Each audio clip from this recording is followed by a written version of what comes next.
Revision of cash flow from operating activity.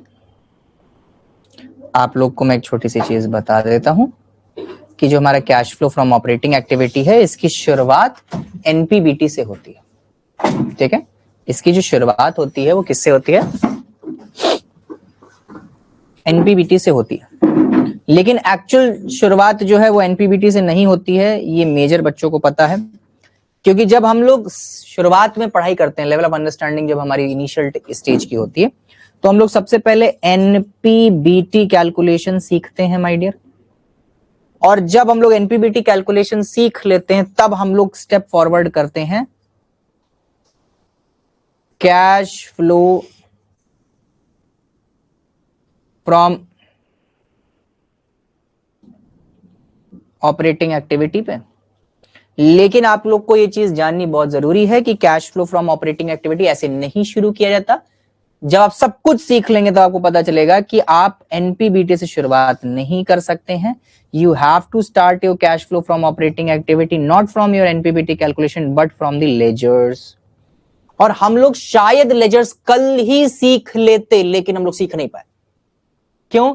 क्योंकि आप जब एक्चुअल आंसर प्रेजेंटेशन पे आए तो आपको या तो बहुत ज्यादा समय लग रहा था, या तो आपका आंसर सही नहीं आ रहा था, या तो आपको बार बार दूसरे की कॉपी में झांकना पड़ रहा था।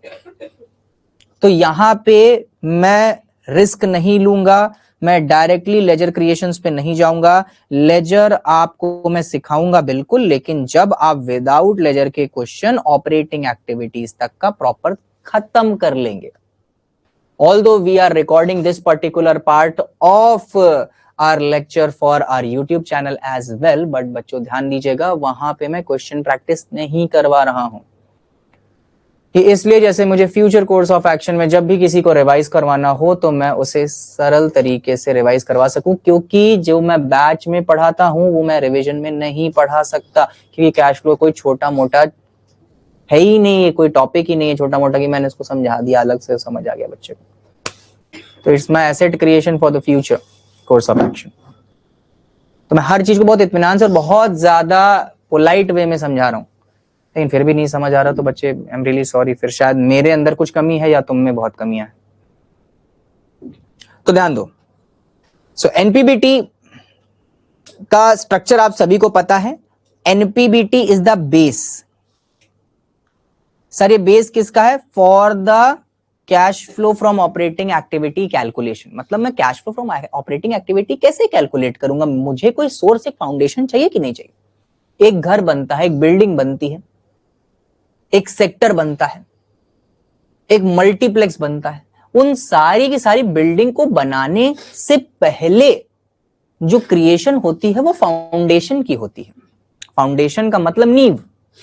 अगर वो नींव ही बेकार है, छोटा सा कोट है, if your foundation is strong your building will last long.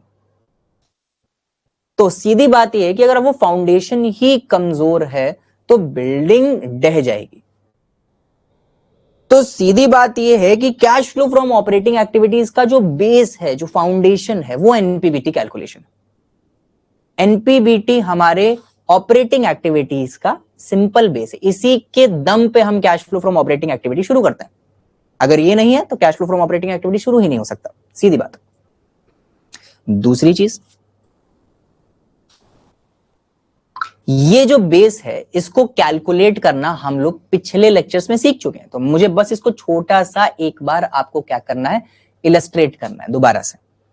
तो एनपीबीटी कैलकुलेशन, सबसे पहली चीज तो एक वर्किंग नोट है, और हम लोग बैलेंस शीट की बाइफरकेटेड, मतलब बहुत ज्यादा डिवाइडेड वैल्यूज को मिला के एनपीबीटी कैलकुलेट करते हैं। मतलब मेरी बात समझना, एनपीबीटी या फिर सीधी बात बोले प्रॉफिट बैलेंस शीट में जब जाता है तो वो प्रॉफिट के नाम का नहीं होता। कभी भी तुमने देखा है प्रॉफिट बैलेंस शीट में लिखा हुआ है? नहीं, प्रॉफिट कभी भी प्रॉफिट के नाम से बैलेंस शीट में होता ही नहीं है। वो अलग अलग पार्ट में बट जाता है, जैसे proposed dividend, interim dividend, provision for taxation और पता नहीं क्या क्या। इतने सारे अलग अलग पार्ट्स में जब इसका डिवीजन हो जाता है माय डियर, तो इसे दोबारा से रिकैलकुलेट करना एक कॉम्प्लेक्स टास्क हो जाता है। तो इसे दोबारा से कैलकुलेट करने के लिए हमारे पास एक सेट फॉर्मेट है जिसको हम लोग एनपीबीटी कैलकुलेशन कहते हैं और जिसको हम लोग सीख चुके हैं ऑलरेडी पहले। चलो मुद्दे की बात करते हैं। क्या है सेट फॉर्मेट? बैलेंस शीट के कुछ सेलेक्टिव टुकड़ों को उठाना है, सबका समेशन करना है, प्लस करना है, और आपका जो रिजल्टेंट है वो एनपीबीटी आ जाएगा। I again repeat, hello. Balance sheet के कुछ स्पेसिफिक टुकड़ों को उठाना है, उन्हें सम अप कर देना है, और जो रिजल्टेंट आएगा वो आपका नेट प्रॉफिट बिफोर टैक्स आ जाएगा। ठीक है, वो सेलेक्टिव टुकड़े कौन से हैं? सबसे पहले ध्यान दीजिएगा, फॉर्मेट बनाना चाहे तो बहुत अच्छी बात है, ना बनाना चाहे तो कोई दिक्कत वाली बात नहीं। अगर छोटा एनपीबीटी कैलकुलेशन तो फॉर्मेट मत बनाना, अगर बड़ा एनपीबीटी कैलकुलेशन है तो आप फॉर्मेट बनाइएगा। ठीक है, सीधा उठाया पर्टिकुलर्स और अमाउंट, और बच्चों ध्यान दीजिएगा ये है मेरा net profit before tax calculation, ये मैंने हेडिंग डाल दी। दूसरी चीज समझिएगा, मैंने net profit before tax calculation की हेडिंग डाल दी, ये मेरा एक वर्किंग नोट है। Format is not mandatory in working note, मतलब विदाउट फॉर्मेट भी जस्ट कैलकुलेशन करके आ जाएंगे तो आपको नंबर पूरा मिलेगा। वर्किंग नोट जस्ट रिप्रेजेंट कि आपने चीटिंग नहीं किया है और उसका कोई अस्तित्व नहीं है। वर्किंग नोट का कोई अलग से नंबर नहीं होता, लेकिन ना बनाओ तो नंबर कटता है। वर्किंग नोट का कोई फॉर्मेट नहीं होता, इसीलिए शेयर्स में मैंने एनालिसिस टेबल को सीधा लात मरवा दी, क्योंकि एनालिसिस टेबल एक वर्किंग नोट है और वर्किंग नोट का कोई नंबर नहीं है। कभी कभी तो हमारे एक्चुअल आंसर से बड़ा तो वर्किंग नोट हो जाता है। इसको आपने अच्छी तरीके से देखा in our past adjustment of our fundamentals chapter number 1 book number 1 partnership. तो कभी कभी एनालिसिस टेबल हमारे एक्चुअल आंसर से बड़ी हो जाती है। तो जहां पे नेसेसरी है एनालिसिस टेबल वहां पे बनाइए, जहां नेसेसरी नहीं वहां मत बनाओ। तो पास्ट एडजस्टमेंट्स में नेसेसरी है एनालिसिस टेबल, लेकिन शेयर्स में नेसेसरी नहीं है। मैं नहीं समझता, इतना दिमाग है तुम्हारे अंदर की छोटा बहुत कैलकुलेशन कर सकते हो, तो वहां पे एनालिसिस टेबल बनाने की जरूरत नहीं है। जितना भी यूट्यूबर है, जितना भी मेजर टीचर है, वो सब एनालिसिस टेबल बना रहा है। पता नहीं क्यों बना रहा है, बच्चों को और कंफ्यूजन होने लग जाता है इससे।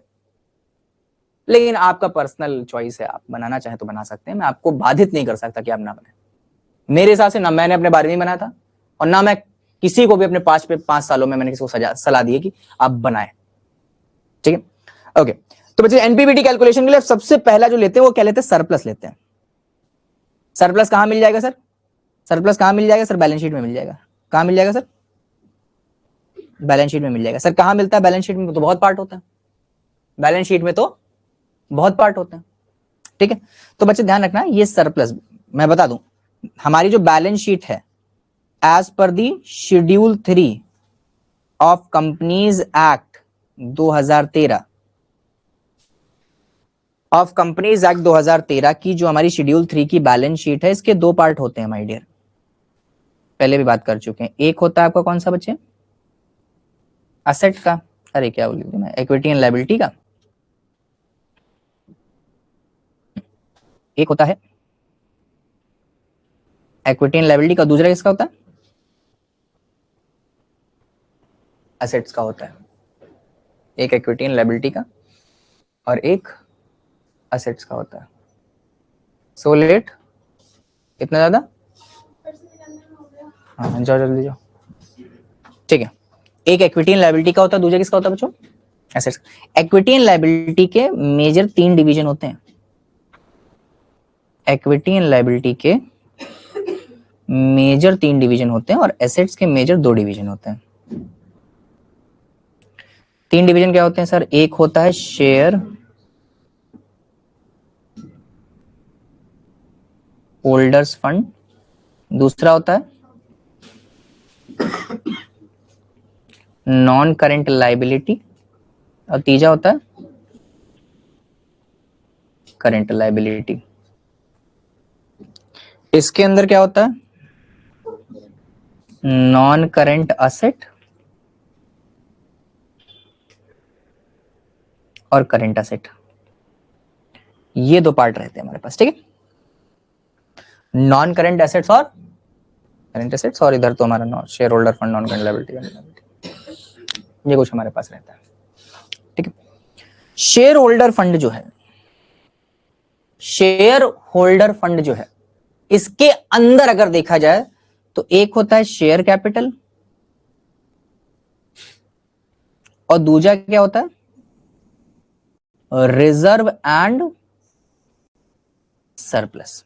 शेयर कैपिटल का मतलब है कि आपने जो शेयर्स के थ्रू पैसा लिया है वो either for the preference shares और फ्रॉम द इक्विटी शेयर्स।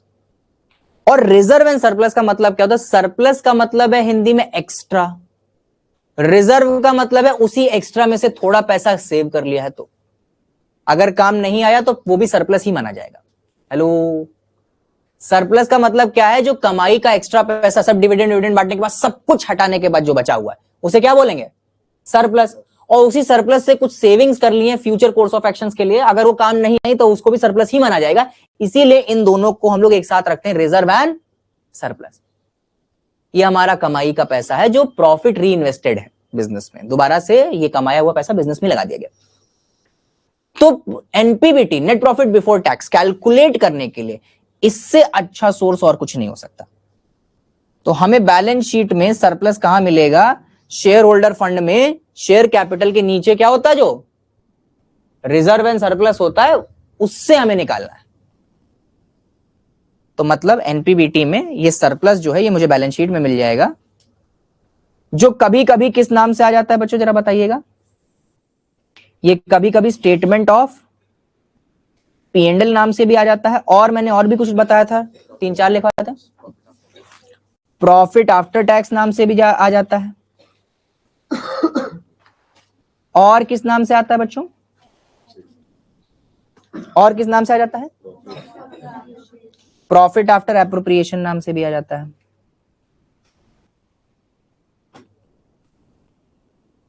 बताओ, किसी को कोई दिक्कत है क्या, किसी को कोई दिक्कत है क्या, बताओ, नहीं है ना, किसी को कोई दिक्कत है क्या, सिंपल सी बातचीत। हमारे कैश फ्लो में एक वैल्यू नहीं होती है, हमारे कैश फ्लो में दो होती है, एक करंट ईयर होता है, प्रीवियस ईयर होता है। तो सर करंट ईयर वाला लेना है कि प्रीवियस ईयर वाला लेना है, current year minus previous year करके जो वैल्यू आएगी वो लिखना है।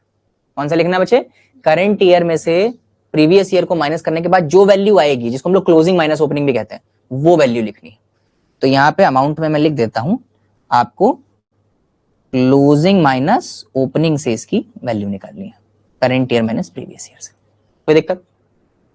इसके बाद हम लोग 4 चीजें ऐड करते थे, हम लोगों ने पहले बात करी थी, 4 चीजें ऐड करते हैं और एक चीज लेस करते हैं।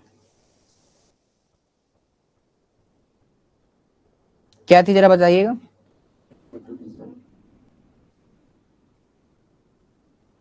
Transfer to reserve. सर ये कहां मिलेगा, ये भी सर बैलेंस शीट में मिलेगा आपको, ये भी कहां मिलेगा आपको, बैलेंस शीट में। सर कहां बता दीजिए, अरे यार देखो यहां सरप्लस निकाला है तुमने, यहां सरप्लस निकाला है, यहीं पे रिजर्व की भी तो वैल्यू लिखी होगी,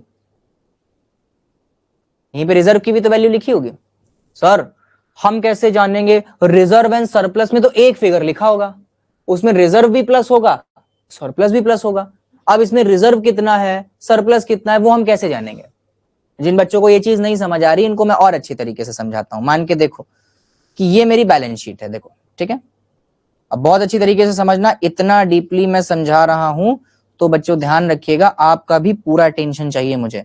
ये मैंने लिखा पर्टिकुलर्स, इधर लिखा अमाउंट, इधर लिखा अमाउंट, ठीक है। ये अमाउंट है 2012 का और ये है 2013 का, तो मेरा करंट ईयर 2013 हुआ ऑब्वियसली, और प्रीवियस ईयर मेरा पास्ट जो था वो कौन सा हुआ, 2012 हुआ। इसमें मेरा रोमन नंबर 1 की हेडिंग पड़ी है इक्विटी एंड लाइबिलिटी की, और इक्विटी एंड लाइबिलिटी में सबसे मेजर हेड किसका होता है बच्चों, शेयर होल्डर्स फंड, ठीक है। मेरा जो शेयर होल्डर फंड है वो पिछले साल 10 लाख का था, आज वो शेयर होल्डर फंड बढ़ गया है, शेयर लोगों ने और ज्यादा इन्वेस्ट किया है शेयर होल्डर्स ने, तो अब कितना हो गया, 12 लाख हो गया, ठीक है। इसके बाद मेजर हेड कौन सा आता है, इसके बाद क्या आता है, रिजर्व एंड सरप्लस। क्या आता है बच्चों, रिजर्व आता है एंड सरप्लस आता है। वरा why so late, why you are so late? जाओ। Reserve and surplus. अब पिछले साल रिजर्व मतलब मेरी सेविंग्स और सरप्लस मतलब मेरा एक्स्ट्रा पैसा जो मैंने बिजनेस में ही छोड़ दिया कि आगे फ्यूचर में इन्वेस्टमेंट के काम आएगा, उन दोनों को मिला के 5 लाख होता था। आज वो बढ़ के कितना हो गया? 6 लाख हो गया है, जिसमें 5 लाख पुराना है और 1 लाख मेरा कौन सा है? इस साल का है। मिला के 6 लाख हो गया। लेकिन मुझे इसमें जानना है कि रिजर्व कितना है और सरप्लस कितना है, क्योंकि दोनों तो मिक्स वैल्यू गिवन है। मुझे रिजर्व को अलग जानना है, सरप्लस को अलग जानना है। तो बच्चों ध्यान दीजिएगा, आपके क्वेश्चन में हमेशा एक यहां पे फिगर होगी नोट नंबर की, जिसमें नोट नंबर 1 लिखा होगा। मतलब बैलेंस शीट में बहुत ज्यादा डिटेल नहीं दी जाती। बैलेंस शीट एक summarised form of financial statement है, मतलब आपकी आर्थिक स्थिति बिजनेस की कैसी है उसका एक समरी है। अब इस समरी में बहुत ज्यादा डिटेल दे दोगे तो समरी कहां, वो तो पूरा चैप्टर बन जाएगा। इसीलिए रिजर्व कितना है और सरप्लस कितना है वो हम लोग बैलेंस शीट में नहीं बताते हैं, उसका एक नोट नंबर दे देते हैं और इसको हम लोग नोट्स टू अकाउंट में रेफर करते हैं। मतलब बैलेंस शीट का zoom in part notes to accounts में बताया जाता है। ये हमारा एनटीए, नोट्स टू अकाउंट। तो शेयर, आपकी बैलेंस शीट बहुत ज्यादा डिटेल कैरी नहीं करती है, तो बैलेंस शीट की फर्दर डिटेल्स को ट्रांसफर कहां कर दिया जाता है बच्चों? नोट्स टू अकाउंट्स में, जिसको एनटीए भी बोलते हैं। तो नोट्स टू अकाउंट 1 है, तो ध्यान दीजिएगा,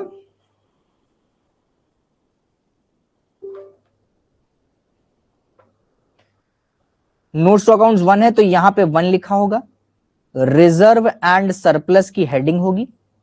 अब इसके अंदर लिखा होगा रिजर्व अलग और सरप्लस अलग। दैट मीन्स ये मेरा अमाउंट है, ये मेरा पर्टिकुलर्स है। मेरा जो रिजर्व है, समझिएगा, एक अमाउंट और बना दें क्योंकि पिछले साल का भी तो देखना है। ये भी अमाउंट है, ये है मेरा 2012 का अमाउंट, ये है मेरा 2013 का अमाउंट। रिजर्व जो था पिछले साल का वो था 2 लाख और सरप्लस था टोटल कितना? 3 लाख। दोनों को मिलाओ तो कितना बनता है? 5 लाख। और पिछले साल का रिजर्व एंड सरप्लस कितना था? 5 लाख।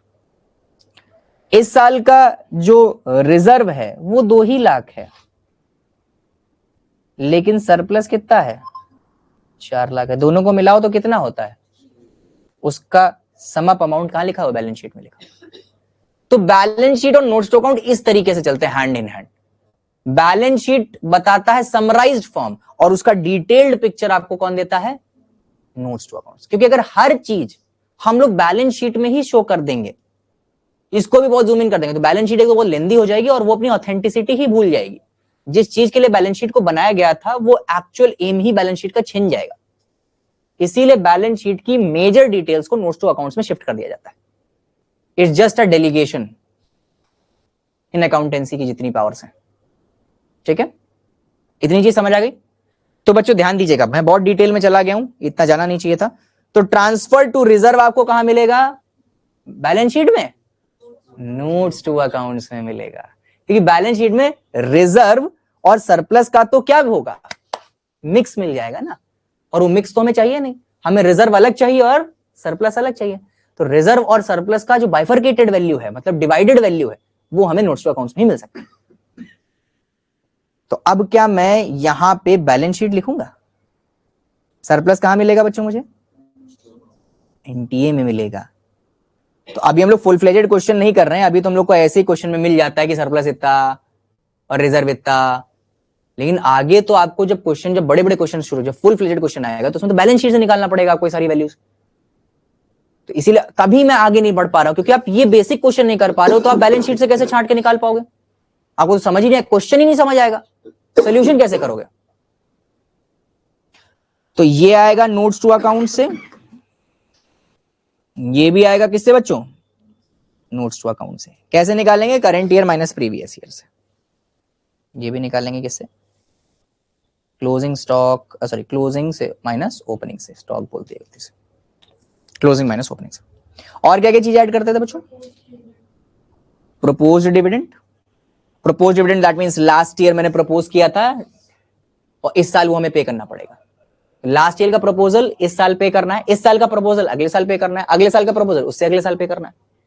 तो सीधी बात यह है कि प्रपोज डिविडेंड क्या है हमारा बच्चे? ये वो डिविडेंड है जो शेयर होल्डर को देना है, जो हम लोग ने लास्ट ईयर प्रपोज किया था, सो दैट ये हमेशा प्रीवियस ईयर का लिया जाएगा।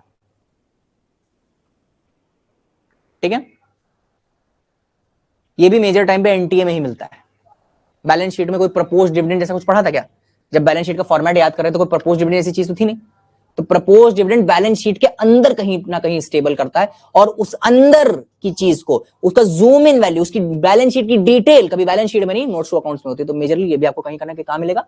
नोट्स टू अकाउंट्स मिलेगा। छोटे क्वेश्चन जो शुरुआती क्वेश्चन होते हैं उसमें डायरेक्ट क्वेश्चन गिवन होता है, तो उसमें आपको प्रपोज डिविडेंड मिल गया, जैसे आप लोगों ने पास में करे थे कल और परसों क्वेश्चन, लेकिन आगे नहीं मिलेगा, ये इसकी गारंटी मैं देता हूं। आगे एनटीए ही छानना पड़ेगा आपको। प्रपोज डिविडेंड क्या था बच्चे? इंटरिम डिविडेंड था। इंटरिम डिविडेंड क्या है? इस साल के शेयर होल्डर्स को इसी साल जो पैसा दे रहे हैं हम लोग, मतलब पिछले साल जो प्रपोज किया था वैल्यू वो इस साल देने, प्रपोज डिविडेंड इसी साल कहा था कि मैं पैसा देना हूं, मुझे मेरी कंपनी ने इतना इतना कमाया, मैं इतना पैसा डिविडेंड के फॉर्म में पार्ट कर रहा हूं, ये as a part of financial decision है हमारा। ठीक है, तो बच्चे ध्यान दीजिएगा, ये हमारा इंटरिम डिविडेंड होता है। सीधी बात कहने इस साल के शेयर होल्डर को कितना पैसा देना है। पिछले साल जो वादा किया था वो अलग चीज है, वो प्रपोज डिविडेंड है। इस साल जो वादा हुआ है इसी साल जो पे करना है, अगले साल पे ध्यान नहीं देना है, तो वो इंटरिम डिविडेंड है, ये हमेशा करंट ईयर का लिया जाता है। अच्छा ध्यान दीजिएगा, मेजर बुक्स में प्रपोज डिविडेंड भी करंट ईयर का ले रहे हैं, मेजर बुक्स में प्रपोज डिविडेंड भी करंट ईयर का ले रहे हैं, लेकिन बच्चों ध्यान रखना, मेरी बात पे ट्रस्ट करिए, आप सिर्फ प्रीवियस ईयर का लिए, ethically previous year is correct. आपका आंसर गलत नहीं होगा, ये मेरी जिम्मेदारी है। अब इतना बोलने की मुझे जरूरत नहीं है, बस आप प्रीवियस ईयर लीजिएगा, भले बुक में आपका एनपीवीटी गलत आएगा फिर, क्योंकि उन्होंने कौन सा लिया है? करंट ईयर का लिया है, आपने कौन सा लिया है? प्रीवियस ईयर का लिया है। आपका एनपीवीटी बुक के एनपीवीटी से अलग आएगा, लेकिन बच्चे इस चीज का ध्यान दीजिएगा, इवन इफ आपका ऑपरेटिंग एक्टिविटी भी अलग आएगा, क्योंकि एनपीवीटी गलत है तो वही एनपीवीटी ऑपरेटिंग एक्टिविटी में जाता है, ऑपरेटिंग एक्टिविटी भी गलत हो जाएगा आपका, लेकिन अंत में आपका आंसर जो आएगा कैश फ्लो का वो सही आएगा, क्योंकि ये भी जो कंसेप्ट है वो सही है। बाकी अगर आप सेफ प्ले करना चाहते हैं तो आप करंट ईयर ले लीजिएगा प्रपोज डिविडेंड में, बाकी मैं हिदायत नहीं देता, पिछले 5 सालों से सबको मैं प्रीवियस ईयर ही करवाते आ रहा हूं। ठीक है, चलो प्रपोज डिविडेंड हो गया, इंटरिम डिविडेंड हो गया, उसके बाद प्रोविजन फॉर टैक्स। कौन से ईयर का लेंगे? ये करंट ईयर का लेंगे, क्योंकि पिछले साल का प्रोविजन इस साल का क्या होता है? टैक्स पेड होता है। और लास्ट डिडक्ट क्या करते हैं बच्चों? Refund of tax. ये आपको कहां मिलेगा? एडजस्टमेंट्स मिलेगा, ये सब एडजस्टमेंट मिलेगा। और जो भी वैल्यू आ जाएगी वो क्या है बच्चों हमारी? वो क्या है हमारी? एनपीवीटी आ जाएगी। ठीक है, नेट प्रॉफिट बिफोर टैक्स। बहुत ज्यादा डिटेल में नहीं जाऊंगा, ठीक है, क्योंकि सब लिखवा चुका हूं मैं, फॉर्मेट और सब बनवा चुका हूं। अब इसके बाद हम लोग शुरू कर सकते हैं क्या? Cash flow from operating activity शुरू कर सकते हैं। 2 अमाउंट के कॉलम बनाएंगे, ये प्रीवियस ईयर करंट ईयर का कॉलम नहीं है, ये किसका कॉलम है?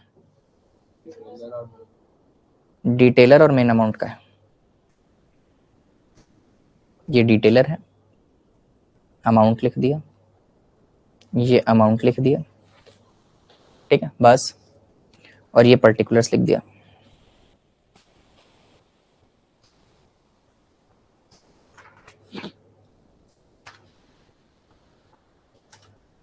ऊपर कंपनी का नाम और cash flow statement as per the year होगा, ऊपर कंपनी का नाम और cash flow as per the year होगा। ठीक है, ये लिखना जरूरी है, मैं यहाँ पे लिख नहीं रहा हूँ, लेकिन आप लोग को बता दे रहा हूँ। नंबर नहीं मिलेगा, क्योंकि अगर आपको टीचर को यही नहीं पता किस कंपनी का आप कैश फ्लो बना रहे हो, किस कंपनी का कैश फ्लो बना रहे हो, अगर टीचर को यही नहीं दिख रहा है तो नंबर नहीं देगा। स्टेप मार्किंग मिल रही है, भाई मेरे जैसा ढीठ इंसान है तो पूरा काट दे। मुझे यही नहीं पता है एज अ सीए, मुझे यही नहीं पता है कि भाई कंपनी कौन सी है, तो भाई मैं उसको हटा दूं तुरंत, उसको तुरंत डिलीवर कर दूंगा। पहली बात, ये गलतियां हो ही नहीं सकती, ये गलतियां हो ही नहीं सकती। कोई भी फर्म में मैंने तुमसे क्या कहा था, एक कंपनी को कोई भी शेयर इशू करते वक्त एक प्रोस्पेक्टस देना मैंडेटरी होता है। क्या देना मैंडेटरी होता है? प्रोस्पेक्टस। तो अदिति, प्रोस्पेक्टस का मतलब क्या होता है मुझे बता दो जरा। श्रेष्ठ, मैं इतना मारूंगा ना तुमको, हाथ पैर तोड़ दूंगा मैं तुम्हारे दोनों। तो क्या तुमको पता नहीं था कि टाइम क्या है कोचिंग का? जाओ पर।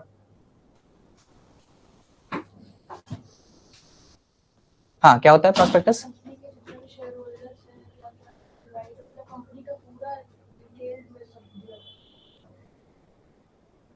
कंपनी का जो पूरा क्या कहते हैं डिटेल है, फाइनेंशियल स्टेटमेंट्स, उसके प्रॉफिट्स, रेशियोज, ये सब कुछ डिटेल में प्रोस्पेक्टस में गिवन होते हैं।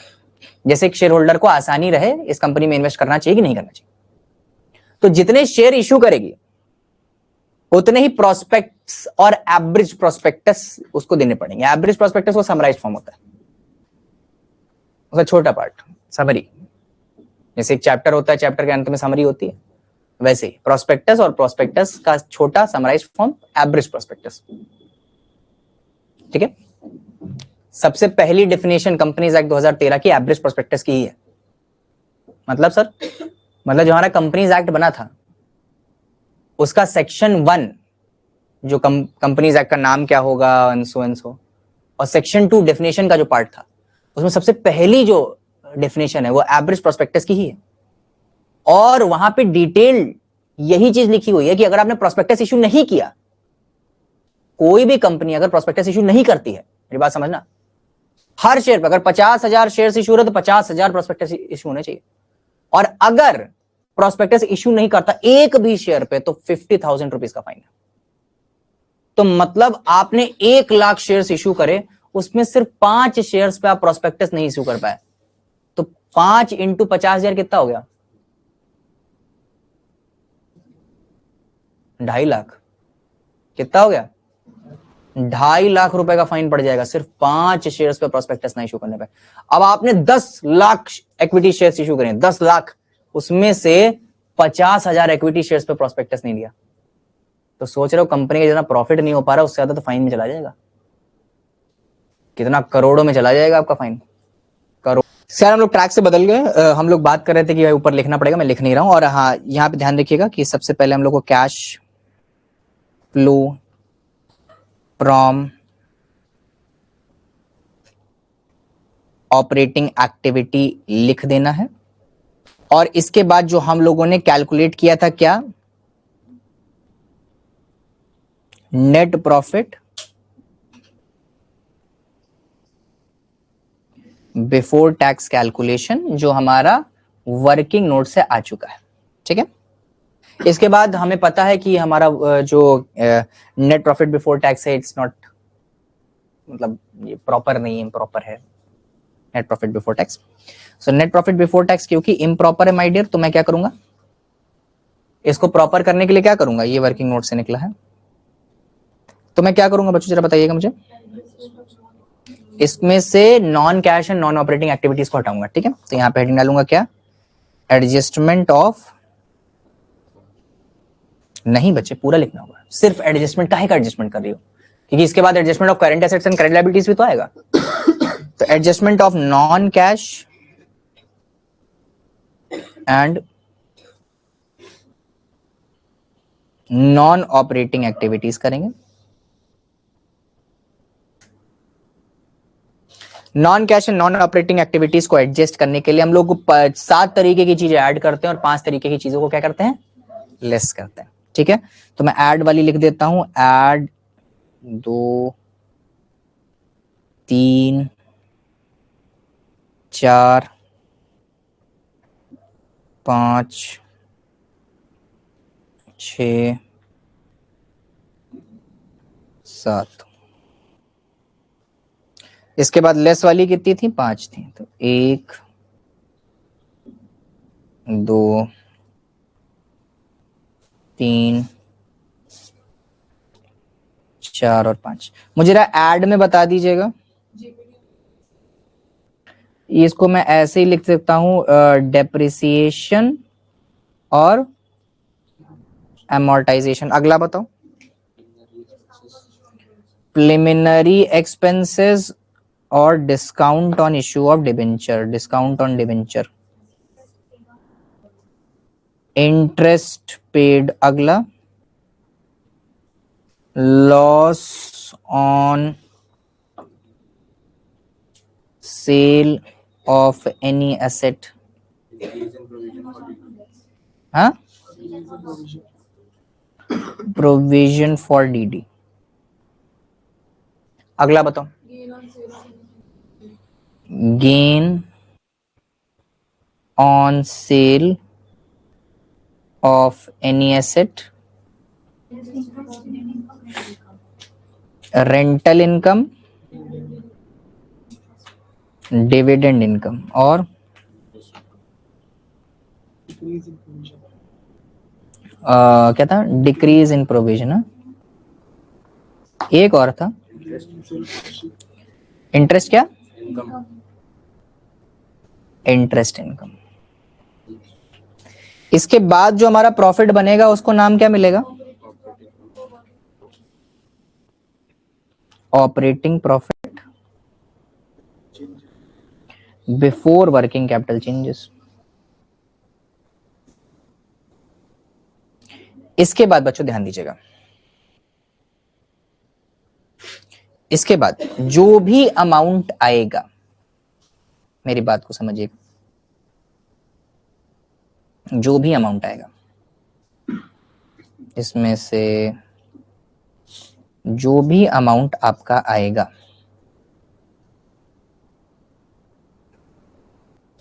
Operating profit before working capital changes का, अब मैं अपनी cash flow from operating activity शुरू कर सकता हूं।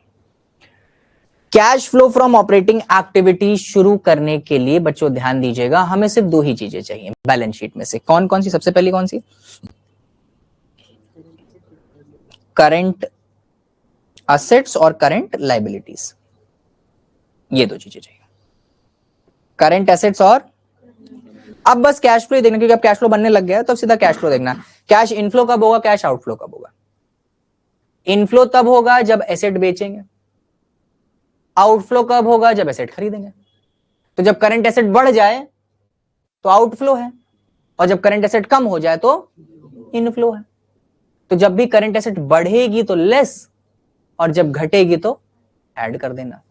लायबिलिटी में जब भी आप लोन लोगे तो इनफ्लो होगा ना, पैसा आएगा, और जब भी लायबिलिटी पे करोगे तो पैसा जाएगा। इसीलिए करंट लायबिलिटी जब बढ़ेगी तो इनफ्लो, और जब घटेगी तो आउटफ्लो। तो बढ़ेगी तो ऐड, घटेगी तो, प्लीज बहुत ज्यादा जज्बाती मत हो जाना कि सर करंट लायबिलिटी बढ़ रही है, लोन ले रहे हैं तो खराब बात है। खराब बातों से मतलब नहीं है, हमें पैसे से मतलब है, आ रहा है क्या, नहीं आ रहा। किसी की जेब काट के भी बिजनेस में पैसा ले आओगे तो इनफ्लो है कैश फ्लो के लिए, ठीक है। चलो, तो करंट एसेट्स और करंट लायबिलिटीज का एडजस्टमेंट होगा तो क्या लिखेंगे, adjustment of current assets and current liabilities, adjustment of current assets and current liabilities, जिसमें से ऐड करोगे लेस करोगे, ऐड करोगे लेस करोगे। ऑल दो ऐसे फॉर्मेट नहीं बनता है, लेकिन मैं बस सिंपली बता दे रहा हूं, क्योंकि जब मैं क्वेश्चन लगाऊंगा तो मैं आपको बता दूंगा किस तरीके से फॉर्मेट प्रॉपर तरीके से हम लोग डिस्प्ले करेंगे, ठीक है। ऐड करोगे जब करंट एसेट्स घटेगी, लेस करोगे जब करंट एसेट्स बढ़ेगी, ऐड करोगे जब करंट लायबिलिटी बढ़ेगी, लेस करोगे जब करंट लायबिलिटी घटेगी, ठीक है। और उसके बाद आपका operating profit after working capital changes आ जाता है, लेस टैक्स पेड कर दो, cash flow from operating activity बन जाता है, ठीक है। अब मैं एक काम कर देता हूँ, एक क्वेश्चन लेता हूँ आप लोगों के लिए, कि जरूरी है आपको तहजीब एक बार सिखा दें अच्छी तरीके से कि किस तरीके से क्या होता है। ध्यान दो, from the following information of the year ended 31 मार्च 2013, सबसे पहला स्टेप, वैसे तो लेजर बनाना होता है, लेकिन अभी क्वेश्चंस लेजर वाले नहीं होंगे, ठीक है। सर हम कैसे जानेंगे इसमें लेजर बनाना है कि नहीं बनाना, वो मैं जब लेजर पढ़ाऊंगा तब बता दूंगा। फिलहाल अभी लेजर जैसा कुछ नहीं आपके लिए। तो सबसे पहला स्टेप लेजर नहीं बचे, क्या है, एनपीबीटी। अब एनपीबीटी के लिए भी यू नीड सरप्लस, जो स्टेटमेंट ऑफ P&L के नाम से हो सकता है, या तो profit after surplus, profit after appropriation हो सकता है, या फिर प्रॉफिट आफ्टर टैक्स भी हो सकता है। आपको balance as per statement of P&L given है, दैट इज योर NPBT में जाएगा। NPBT में स्टॉक इन हैंड नहीं जाता, जनरल रिजर्व बिल्कुल जाता है, तो ये भी आपका NPBT का पार्ट है। टैक्स प्रोविजन बिल्कुल जाता है, तो ये भी आपका NPBT का पार्ट है। प्रोविजन फॉर डेप्रिसिएशन नहीं जाता, मतलब डेप्रिसिएशन ही है। प्रोविजन फॉर डेप और डेप एक ही चीज होगी, तो परेशान मत होना, ठीक है। पेटेंट्स एंड ट्रेडमार्क्स नहीं जाते हैं, डेटर्स नहीं जाता, बिल्स पेबल नहीं जाता, और कमीशन रिसीव्ड इन एडवांस एक करंट लायबिलिटी है, तो ये भी नहीं जाएगा। तो अब मैं NPBT ड्रॉ कर सकता हूं। NPBT के लिए ज्यादा कुछ नहीं करना, क्योंकि वर्किंग नोट है, तो बस मैं पर्टिकुलर अमाउंट की हेडिंग डाल दूंगा, cuz I want to make it ethical।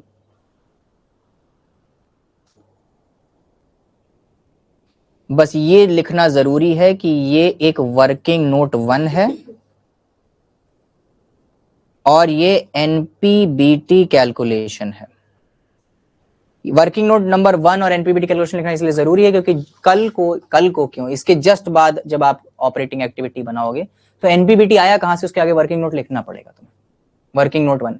क्योंकि जब फुल फ्लेट क्वेश्चन करोगे तो 1-2 वर्किंग नोट तो होंगे नहीं, 4-5 वर्किंग नोट होंगे, तो इसीलिए 1 2 3 4 ये डालना जरूरी होता है। Working note 1 NPBT calculation particular amount, और मेरे पास है balance as per statement of P&L, तो मैंने यहां पे लिख दिया balance as per statement of profit and loss account. और देखिए कि पिछले साल का जो सरप्लस था वो 1,25,000 का था, जो अब बढ़ के कितना हो गया, 4 लाख हो गया।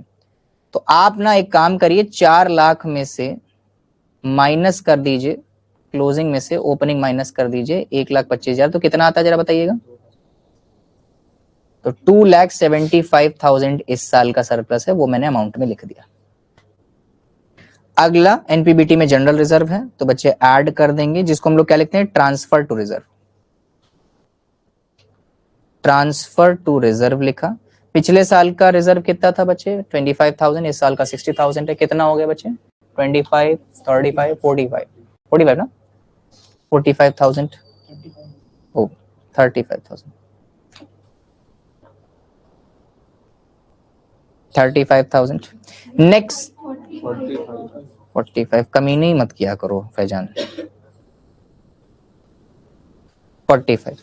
उसके बाद बच्चे ध्यान रखना, टैक्स प्रोविजन वो हमारा माइनस करके नहीं निकलता, क्योंकि पिछले साल का प्रोविजन इस साल का टैक्स पेड माना जाता है।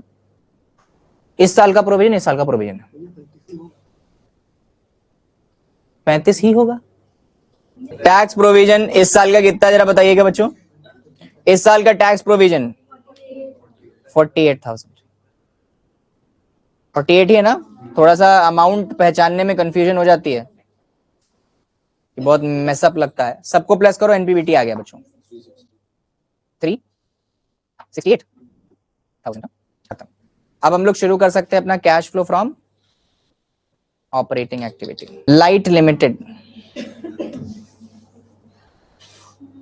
लाइट लिमिटेड की हेडिंग डाली और नीचे लिखा, हाँ 10 minute, cash statement of cash flow as per year. कौन सा ईयर है जरा देख के बताइएगा बच्चों, 2013 का बना रहे हैं हम लोग, 2013। चुप रहो भाई, चुप रहो। यहां पे डाला पर्टिकुलर्स, इधर लिखे 2 अमाउंट, लिखना बहुत पड़ता है। और इधर डाला Roman number 1 cash flow from operating activity, और इसकी शुरुआत हमारी किससे होगी माय डियर, इसकी शुरुआत किससे होगी, नेट प्रॉफिट बिफोर टैक्सेशन। और ये आया कहां से है बच्चों, वर्किंग नोट 1 से आया है। कितना आया था जरा बताइएगा, डिटेलर में नहीं जाएगा, मेन अमाउंट में जाएगा कितना, 368। ये प्रॉपर नहीं है, we have to adjust it. इसको हमें नेट प्रॉफिट से ऑपरेटिंग प्रॉफिट में कन्वर्ट करना है, वो भी कैश के फॉर्म में। तो इसमें नॉन ऑपरेटिंग और नॉन कैश चीजों को एडजस्ट करना पड़ेगा। ठीक है, तो ये हेडिंग डाली हम लोगों ने, क्या? Adjustment of non cash and non operating activity.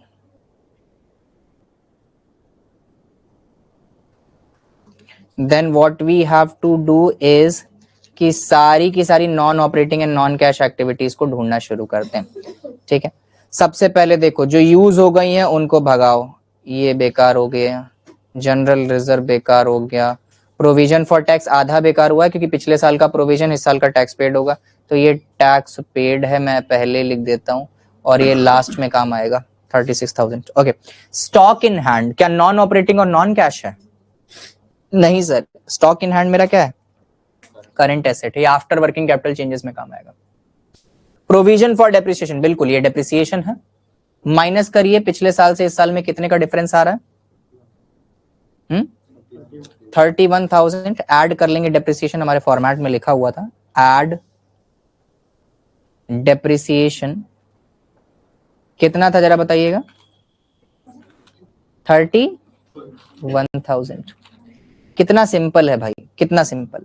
Patents and trademark क्या ये non cash and non operating है? देखो कम हो रहा होगा तो ये खर्चा है, ठीक है, मतलब एक लॉस है। देखो कम हो रहा है क्या? पहले कितना था? 80 था, अब 24 हो गया, कितने से कम हो गया? 56। ये तो एमोर्टाइजेशन है। एमोर्टाइजेशन हम लोग क्या करते हैं? ऐड करते हैं, तो ऐड एमोर्टाइजेशन कितना था? 56,000 एमोर्टाइजेशन ऐड कर दिया। इसके बाद डेटर्स, नहीं डेटर्स तो नहीं जाने चाहिए, वो क्या है बच्चों? करंट एसेट्स हैं। बिल्स पेबल करंट लायबिलिटी है। कमीशन एडवांस में रिसीव हो गई है, करंट लायबिलिटी है। तो और कुछ भी नहीं है हमारे पास, सिर्फ ये दो ही चीजें थी। तो भाई कितना हो गया जरा सा इनका सिग्मा बताइएगा माय डियर? 56 प्लस 31 कितना हुआ? 87,000। 87 ना, 87,000 में 368 प्लस कर दो, कितना हुआ? 455,000। और इसको नाम क्या दोगे बच्चों? Operating profit before working capital changes. अब इसमें किस चीज का एडजस्टमेंट करेंगे my dear? Adjustments of current assets and current liabilities, इनको वर्किंग कैपिटल भी कह सकते हैं हम लोग। ठीक है, अब चलिए देखते हैं। करंट एसेट्स बढ़ेगी तो लेस, घटेगी तो ऐड, करंट लायबिलिटी बढ़ेगी तो ऐड, घटेगी तो लेस। देखो सबसे पहले current asset stock in hand देखा, एक करंट एसेट को हमेशा छोड़ देना है, कैश एंड कैश इक्विवेलेंट्स, वो हमेशा छूटेगी। ठीक है, उसको मत कभी करिएगा, कैश एंड कैश इक्विवेलेंट्स हमेशा छूटेगा। ओके ठीक। Stock in hand current assets देखो बढ़ रहा है घट रहा है? बढ़ रहा है भाई। तो स्टॉक इन हैंड बढ़ रहा है मतलब कैश आउटफ्लो होगा, फ्री में तो आया नहीं होगा। बढ़ रहा है ना, बढ़ रहा है तो लेस करेंगे क्योंकि कैश आउटफ्लो हो रहा है। लेस लिखेंगे क्या? Increase in stock in hand कितना रुपए है जरा बताइएगा? 35,000 से बढ़ रहा है, 35,000। अगली करंट एसेट बताइएगा जरा मुझे। डेटर्स बढ़ रहे हैं घट रहे हैं? बढ़ रहे हैं। बढ़ रहे हैं तो मतलब उधार दिया होगा, पैसा गया होगा, और करंट एसेट बढ़ती तो लेस इसीलिए करती हैं। तो लेस किया क्या? इंक्रीज इन डेटर कितना रुपए? 25,000। इसके बाद एक करंट लायबिलिटी, दो करंट लायबिलिटी। बिल्स पेबल बढ़ रही घट रही? बढ़ रही 8,000 से, तो ऐड होगा ना। ये पहले लेस हो रहे थे ना सारे, तो ब्रैकेट में नहीं लगाया मैंने, ब्रैकेट में कर देना इसको। हाँ ये क्या हो रहा था? ऐड होना है क्या? ये क्या इंक्रीज हो रहा था? इंक्रीज इन बिल्स पेबल मतलब मैंने उधार लिया होगा, पैसा आया होगा जो आगे फ्यूचर में चुकाना है, तो उससे मतलब नहीं है। खैर पैसा आया है तो आया, कितने से आया? 8,000 से। और लास्ट करंट लायबिलिटी देखो commission received and current liability बढ़ रही घट रही है? घट रही है, तो लेस करेंगे। Decrease in commission received in advance, कितना रुपए? 3000 लेस करना है। मुझे पूरा वो बताओ, माइनस का 55,000, ऊपर चला था 455, माइनस किया 55 तो कितना आ गया? 4 लाख। तो ये क्या बोलेंगे इसको बच्चों? Operating profit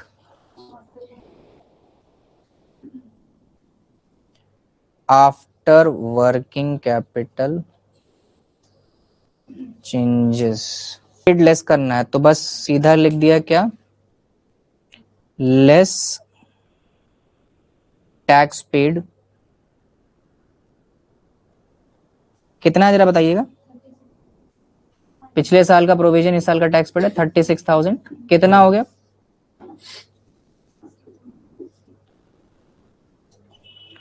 3 lakh. यही आंसर आ रहा था। 64,000। नाम क्या देंगे? कैश प्लस में है ना, तो फ्लो भी लिख सकते हो या फिर जनरेटेड भी लिख सकते हो फ्रॉम ऑपरेटिंग एक्टिविटीज। इस तरीके से पूरा ऑपरेटिंग एक्टिविटी का क्वेश्चन होगा। अब इससे ज्यादा डिटेल में मैं 10-15 क्वेश्चन कराऊं ऐसे तो कोई फायदा नहीं है, कि अब तुमको भी करने होंगे। कल की क्लास में लेजर्स में कराऊंगा तभी जब आप 2 क्वेश्चंस या 3 क्वेश्चंस मुझे 3 से 4 या 5 या 6-7 मिनट में लगा के दिखा सकते हैं। ठीक है, ध्यान रखिएगा इस चीज का।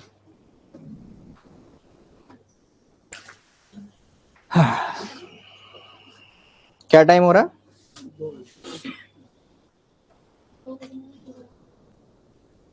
जाके पढ़िएगा बच्चे।